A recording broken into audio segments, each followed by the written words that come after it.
মাশাআল্লাহ, আলহামদুলিল্লাহ। হিজ্জ সমাপনী ছাত্রদের পাগড়ি প্রদান উপলক্ষে তালিমি জলসা, ওয়াজ ও দোয়ার মাহফিল আজ কচুয়া উপজেলার ঐতিহ্যবাহী রহিমনগর লতিফিয়া এনামিয়া কমপ্লেক্সের মাদ্রাসার 19 জন ছাত্র কোরআনে হেফজ সম্পূর্ণ করেছেন। আজ তাদেরকে পাগড়ি পরিয়েছেন এবং পুরস্কার করেছেন বহু দিনী প্রতিষ্ঠানের প্রতিষ্ঠাতা আমাদের এই পীরে কামেল আলহাজ মাওলানা মেজবাউল ইসলাম লতিফি সাহেব। তিনি ওদেরকে পাগড়ি পরিয়েছেন এবং পুরস্কার বিতরণ করেছেন। হিজ্জ সমাপনী ছাত্রদের পাগড়ি প্রদান উপলক্ষে তালিমি জলসা ও ওয়াজ দোয়ার মাহফিল।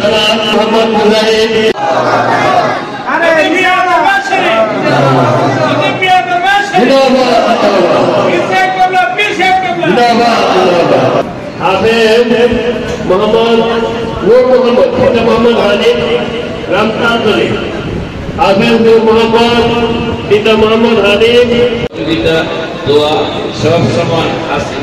আমরা মাদ্রাসাটা চলে, এই মাদ্রাসাটা যে চলতেছে, আমাদের মাদ্রাসা আল্লাহ যেহেতু অনেক ছাত্র আছে, হেফজখানার শিক্ষক আছে 10 জন, আমাদের অফিস সহকারী আছে, বাবুর্চি আছে, বাংলা ইংরেজি শিক্ষক আছে, এছাড়াও এরা।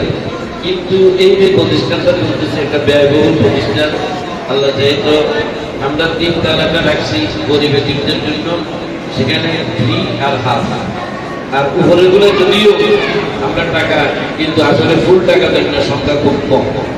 যদিও উপরের গুলা টাকা 4, 5, 6 ফুল টাকা দেওয়ার সংখ্যা কিন্তু কম, তাই আমরা আল্লাহ যেহেতু মাদ্রাসা আল্লাহ চালাইতেছে, আমরা চেষ্টা করতেছি, আল্লাহ রহমতে চলতেছে। আমরা এই পর্যন্ত আমরি কোনো অসুবিধার মধ্যে এই পর্যন্ত পড়ি। এটা গর্বের বিষয় না, এটা শুকরিয়ার বিষয়। সকলে বলি না আলহামদুলিল্লাহ। আর আমরা আমাদের কোনো রসিদ চিনি অথবা গ্রামে বাজারে কোনো কালেকশন আমরা করাই, তো বলে কালেকশন কেউ দিতে চাইলে আমরা সাধারণ সেটা গ্রহণ করি, আমরা সেটা নেই। কিন্তু আমরা আমাদের কোনো শিক্ষক বা কোনো স্টাফ দিয়ে আমরা বাজার বা এগুলি আমরা কালেকশন করাই না। আমাদের আপনজনদের সহযোগিতার মাধ্যমে প্রতিষ্ঠানটা শুধু সুন্দর নয়, অতি সুন্দরভাবে চলতেছে।